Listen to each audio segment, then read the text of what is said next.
नमस्कार दोस्तों, स्वागत है आप सभी का आपके अपने ही चैनल में। दोस्तों आज मैं बात करने वाला हूं पी रेशियो के बारे में। पी का मतलब है प्राइस अर्निंग रेशियो। इसका अगर सरल भाषा में बात करें तो यानी कि वैल्यू फॉर मनी, यानी कि हम एक शेयर में प्रॉफिट कमाने के लिए कितने गुना उसकी वैल्यू यानी उसका पैसा देने के लिए तैयार हैं, इसको हम पी रेशियो कहते हैं। अब हम इसको थोड़ा सा फॉर्मूले के साथ समझने की कोशिश करते हैं। P इक्वल टू प्राइस पर share divided by earning per share. Price पर शेयर यानी कि जो इस समय करंट में उसकी मार्केट वैल्यू है, मार्केट प्राइस है किसी शेयर का।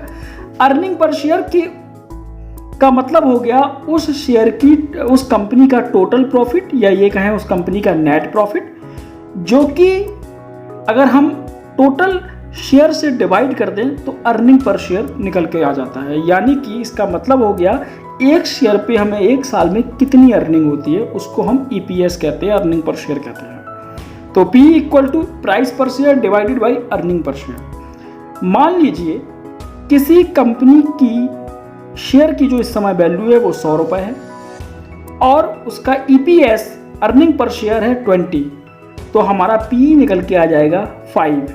इसका मतलब ये हो गया कि हम 20 रुपए का प्रॉफिट कमाने के लिए उसके 5 गुना पैसा दे करके वो शेयर को खरीद रहे हैं। तो दोस्तों अब बात ये आती है, क्या हमें सिर्फ और सिर्फ पी रेशियो देख करके ही शेयर खरीद लेना चाहिए कि जिसका पी रेशियो कम हुआ उस शेयर को पिक कर लें?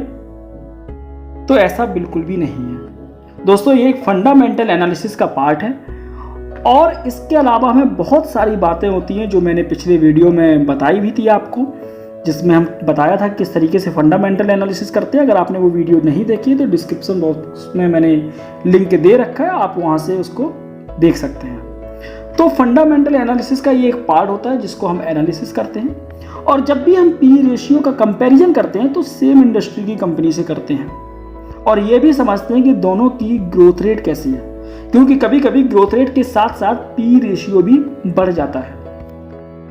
इस बात को मैं एक छोटे से उदाहरण के जरिए आप लोगों को समझाने की कोशिश करता हूं। मान लीजिए मैं एक कार खरीदना चाहता हूं जिसको मुझे रेंट पर चलानी है, उससे मुझे अर्निंग जनरेट करनी है। तो जब मैं कार देखने जाता हूं, एक कार की कीमत है 10 लाख रुपए और दूसरी कार की कीमत है 12 लाख रुपए।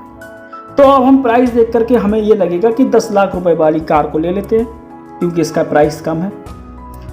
लेकिन ऐसा नहीं है। हम दूसरी तरफ से ये अंदाज़ा लगाते हैं या इस तरीके से समझने की कोशिश करते हैं कि जो 10 लाख रुपए की गाड़ी है या कार है, उसका जो हमें मंथली रेंट मिलेगा वो 10,000 रुपये मिलेगा और जो 12 लाख रुपए वाली गाड़ी है उसका जो मंथली रेंट मिलेगा वो हमें 15,000 रुपये मिलेगा। तो अब आप खुद अंदाज़ा लगाइए कौन सी गाड़ी लेना बेहतर रहेगा।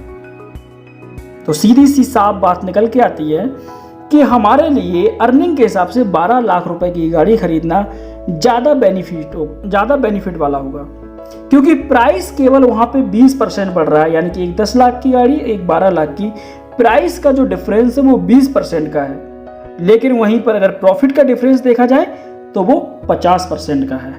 यानी कि 20% का ज़्यादा प्राइस दे करके मैंने 50% की ज़्यादा प्रॉफिट ले ली। तो हमारे लिए उस समय 12 लाख रुपए वाली गाड़ी या कार खरीदना ज़्यादा सही होगा, या ये कह सकते हैं ज़्यादा मुनाफे वाली सौदा होगी। मतलब 20% ज़्यादा देकर के 50% का प्रॉफिट गेन करना। इसलिए पी रेशियो के साथ साथ ग्रोथ रेट का देखना भी बहुत ज़रूरी है। तो दोस्तों आज के वीडियो में इतना ही और आई होप कि ये कॉन्सेप्ट आपको बहुत आसानी से समझ में आ गया होगा।